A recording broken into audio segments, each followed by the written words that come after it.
सियालकोट से CCTV पाकिस्तान के नुमाइंदे खसूसी मोहम्मद शाबान की रिपोर्ट के मुताबिक Ittefaq labour union MC Dipalpur, APCA Dipalpur, अंजुमन पटवारियान गद्दावारान और दीगर सूबाई महकमों की कलम छोड़ हड़ताल तीसरे रोज में दाखिल।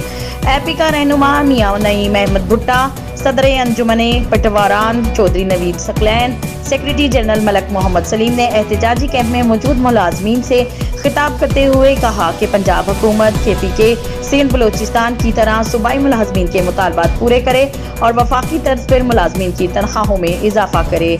उन्होंने कहा कि कमर तोड़ महंगाई की वजह से सरकारी मुलाजमीन परेशान हाल हैं।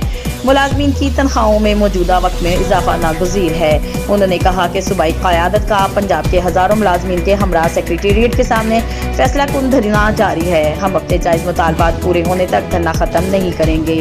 उन्होंने मजीद कहा कि सूबा भर के सरकारी मुलाजमीन को उनका हक देना हुकूमत का फर्ज़ ऐन है। तहसील भर में आवाम जुज़वी हड़ताल की वजह से परेशान हाल है। लोगों के सरकारी दफातर से जुड़े काम ना होने के बराबर हैं। अस्पतालों में पैरामेडिकल स्टाफ की तादाद भी कम रही। दीगर सूबाई महकमों के दफातर के तालाबंदी से दिन भर अवाम को इंतहाई कोफ्त का सामना रहा। अवामी हलकों का कहना है कि हुकूमत वक्त मुलाजमीन के जायज़ मुतालबात का फौरी पूरा करे।